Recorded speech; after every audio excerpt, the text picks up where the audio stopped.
You are listening to Ruins of Empire, Saturnius Mons, Book 1 of the Ruins of Empire Project, a serial podcast novel by Jeremy L. Jones, read by the author and Tyler Murphy.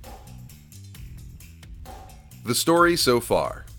The members of the Human Reconnection Project landed on Titan and immediately began butting heads with corporation officials.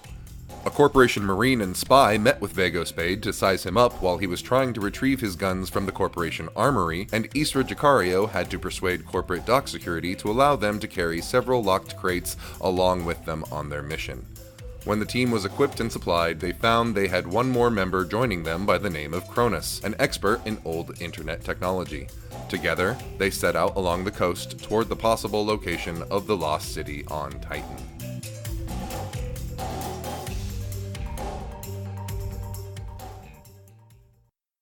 Chapter 4. Ostensibly, the corporation was formed to manage the planet's resources, but its structure has always been, and remains, self-serving in nature. Individuals and organizations at the top reap the greatest benefits, while the rest are meant to scramble for the remains. In times of plenty, people are willing to forgive the excesses of a small portion of the population. But when thousands are starving in the streets, the winds of change blow strong, and it is the top that sways the most. From The Fall, The Decline and Failure of 21st Century Civilization, by Martin Raff.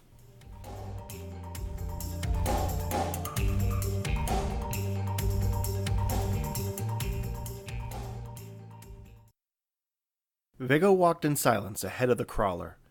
He felt the thick, stinking breeze blowing off the Lagia Mar, and watched as the waves rolled onto a beach made of marble-sized pebbles.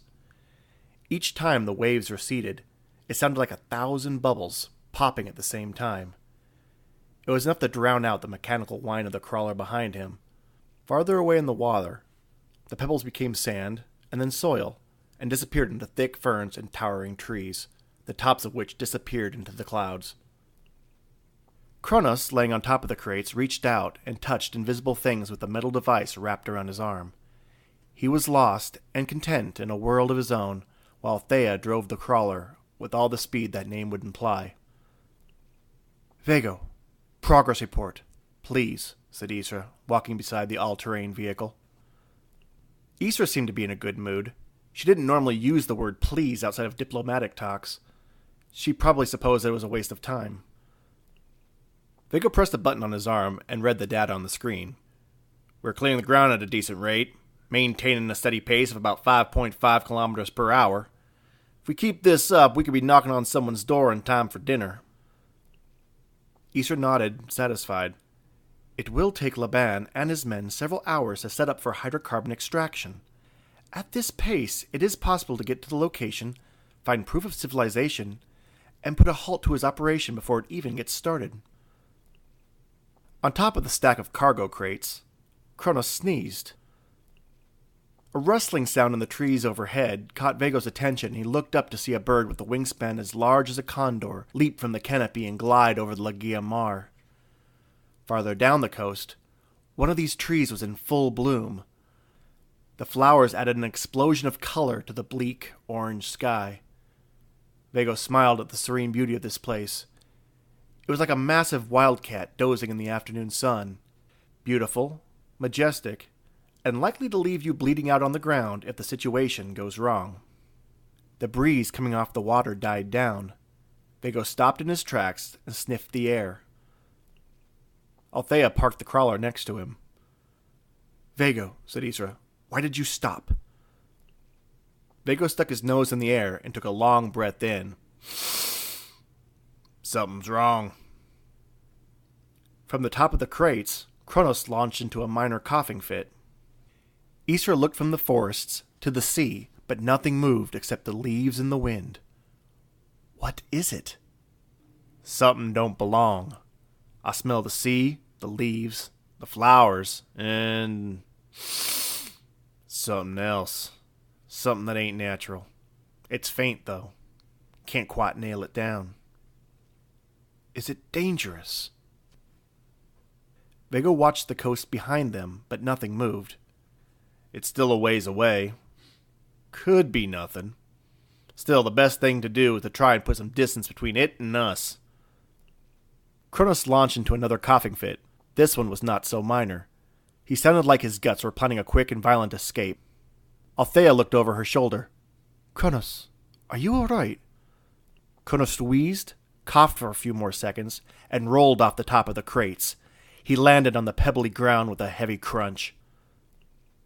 Althea jumped out of the driver's seat, grabbed her black medical bag out of the back, and rushed to where he lay on the ground, gasping for air.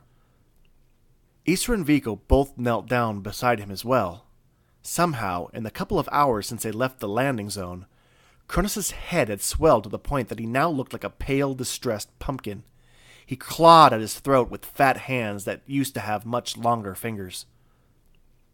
"Kronos," said Althea with practiced calm. "Kronos, look at me. Can you speak?" Kronos wheezed and started weakly coughing again, gasping for air as if choking to death. "What is wrong with him?" said Isra. Althea opened her bag and started rooting around. "I think he's having some kind of allergic reaction." "To what?" asked Viekko, leaning close. "He ain't touched nothing since we got here. Just laid on top of them crates." "He could be reacting to pollen, spores, microorganisms, or something else in the air," said Althea, producing a syringe from her medical bag. It wasn't the type that ended in a needle, but one made to be inserted into the RX-5's delivery system through an external port. "One of those crates should have medical supplies. I'll need a breather." Viekko got up and rushed to the bed of the crawler. He pulled one of the crates down and tried to open it when he saw the electronic lock in front. Isra pushed him out of the way. "I will get it. You help Althea." The tone of Isra's voice, along with the fact that she shoved him out of the way, gave him a twist in his gut. There was a touch of fear there, and Isra was never afraid. Even if she was, she would never show it, or give another person that edge. "Kronos," said Althea, holding the syringe in front of his face. "I'm going to give you a shot of adrenaline. It should open your airways enough to breathe." Viekko's head swiveled around to watch Kronos struggling under Althea's grasp, and then back to Isra, who was staring Viekko down with raw determination. "Kronos," said Althea, trying to access his RX-5, "I need you to relax. I can't help you if you don't relax." "Go help Althea," said Isra. "You do not even know which crate to open or where the breathers are. I do." At that moment, Viekko was compelled to ask what was in the crates. Isra went to such lengths to avoid corporation inspections, and she was afraid. What could possibly? Kronos bucked and flailed under Althea's grasp. She could barely hold him in place, much less insert the syringe. Isra motioned towards them. "Go. Help them. I will find the breathers." Viekko grumbled, but arguing the point at a time like this was poor form. Viekko went over and knelt by Kronos, who was clawing at his own chest and breathing in short, shallow bursts. "What's happening?" said Viekko. "I think he's having a panic attack," said Althea, still struggling with him. Viekko held one of Kronos' arms down and pressed down on his chest. Kronos fought, but Viekko was able to hold him steady enough for Althea to pull his green vest aside enough to reveal one of the ports on the medical regulator on his shoulder. She jammed the syringe into one of the ports and twisted, locking it into place. She leaned back and touched an icon on her Eros computer, and the plunger of the syringe started to descend.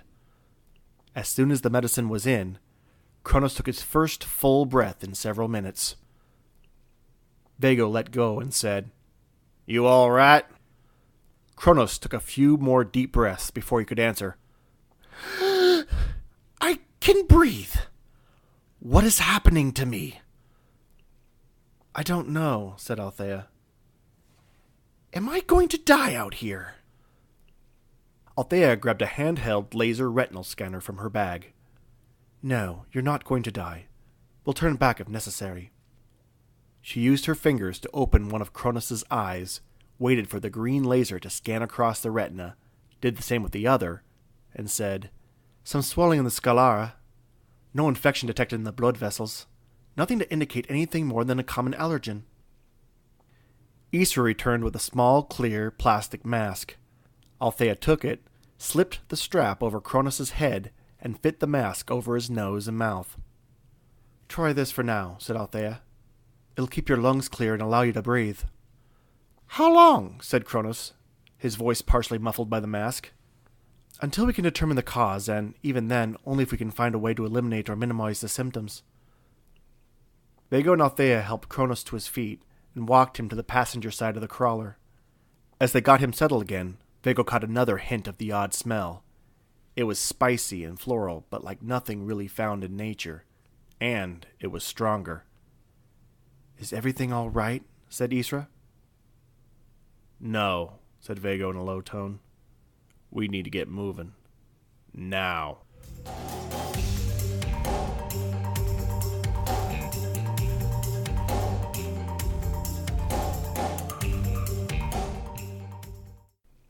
The next hour had an anxious feel to it. Kronos rode in the passenger side of the crawler next to Althea. His breathing through the mask was labored, and even though he had barely moved since he fell off the crates, his face was flushed with sweat. Althea paused every once in a while for a quick examination. Retinal, blood, and swab tests all came back inconclusive. Althea didn't know what was happening, but she seemed to know it wasn't good. As a result, their pace had dropped considerably. The beach was gradually getting rockier, and the dark forest seemed to be looming closer and closer, providing precious little space to maneuver the crawler between the dense forest and the sub-zero sea. Add to that, the Triple T was starting to wear off, and the haze was setting in. Triple T made everything sharper. It made colors more vivid, smells more potent, and feelings more intense. But when the tea started to wear off, it left the mind worse than it found it. The sounds of the waves churning the rocks were less distinct. The vivid colors of the forest started to dull. After the shard, his mind focused on every sight, sound, smell, and texture. Everything was in the now. Already, just a few hours later, it started to slip. Isra growled and pulled Viekko from his thoughts. Progress report. Viekko pulled up his sleeve and activated the screen. 3.45 kilometers over the last hour. Looks like we won't get there till... Viekko stopped and sniffed the air again. Isra walked up behind him. What is it? The same thing you were talking about earlier? Viekko couldn't identify the smell before. It was too distant, and the breeze from the sea blew it away before he could concentrate on it. But the way the coast curved and the breeze moved meant the source was downwind. He could smell it even through the beginning of the haze. Him and his terrible aftershave. Sergeant Carr. I think we're being followed, said Viekko. Isra spun in the direction they came. Where? Who? Carr. I ain't seen him, but his scent stands out like a priest at a garrison. He's keeping to the forest to stay out of sight, said Viekko. Then we move faster, said Isra with added force in her voice. We must outrun him. Lose him somewhere. Isra, we're 4 people on a crawler. One of them's laid up, another has to stop to make sure that he keeps to breathing. The man out there is just one guy who moves as he likes. There ain't no outrunning him, and there ain't no hiding from him as long as we're out in the open. Isra looked back at the beach and the forest that bordered it. The way her face moved, Viekko could feel the terrible ideas whipping around her head. Through the forests, then, she said. The direct route. It will be more challenging terrain, but he may lose us in the underbrush. Viekko paused for a moment. That's crazy, Isra. It might slow him down a touch, but it's going to stop us near complete. Who knows what Laban will get up to if we're trudging through the forest for 3 days. But staying out here will do nothing but lead him directly to the city. If Laban learns that there is a civilization out here before we can contact the ministry, he will find some way to keep it from them. Isra looked back at the dark forest that stretched along the beach, back the way they came. Our only hope is to lose him in the trees. Viekko stepped close to her. He was a head taller than most men, and it was hard to argue with someone when you were looking up their nostrils. Isra stood just shy of his sternum. You want to lead this team into unknown and possibly dangerous conditions so as you can lose a corporate Marine who don't pose much of a threat to us? A guy who's likely under orders not to mess with us? Isra's gaze didn't move an inch. Those are your orders, Viekko. Then you best be telling me why. What the hell are you so afraid of? What are you planning that's so bad the corporation can't find out about it? What's in those crates? They are supplies. Enough for us for the duration of the mission, and some extra in case humanitarian efforts are required. Nothing more. I told you what is at stake here, and I intend to take no chances. The forest is riskier, but I made sure this mission had, in its ranks, maybe the finest interplanetary survival expert available. A man who I had to fight to include on this mission because he spent most of his time looking for gutters to pass out in. Isra shifted. She looked at him as if she might disassemble his brain with her look alone. But I did it. I did it because he, unlike anyone on Earth, actually grew up on another planet and faced the challenges associated with that. Did I make a mistake, Viekko? Somehow, Viekko's righteous indignation just slammed into the brick wall of Isra's rhetoric. He hated her a little bit at that moment. Viekko turned to Althea, who was checking Kronos' vitals again. What about him? Althea settled back into the driver's seat. It's progressing, but I still don't see anything life-threatening. It's her call. Viekko glanced back at Isra. Her gaze felt even harder. Viekko sighed. You heard her. Make a hard left to the forest. With that, Viekko headed for the tree line.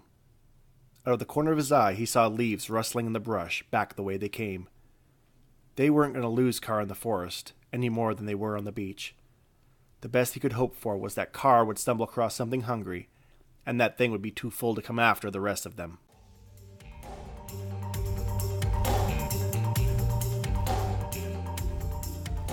You have been listening to The Ruins of Empire, Saturnius Mons, the first book of the Ruins of Empire project. The Ruins of Empire podcast was written by Jeremy L. Jones and produced by Sean Vincent. Cover art was by Nick Martin. Music was Broken Reality by Kevin MacLeod at incompetech.com, licensed under Creative Commons 3.0 license.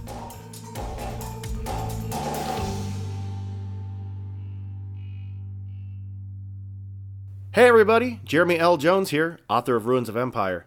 Hey, do you like the podcast? Want to help us out? There's a way you can do that and it won't cost you a dime. Just go to iTunes, Stitcher, Google Play, or wherever you download your podcasts, and leave us a review. It helps increase our visibility and leaves us with a nice tingly feeling.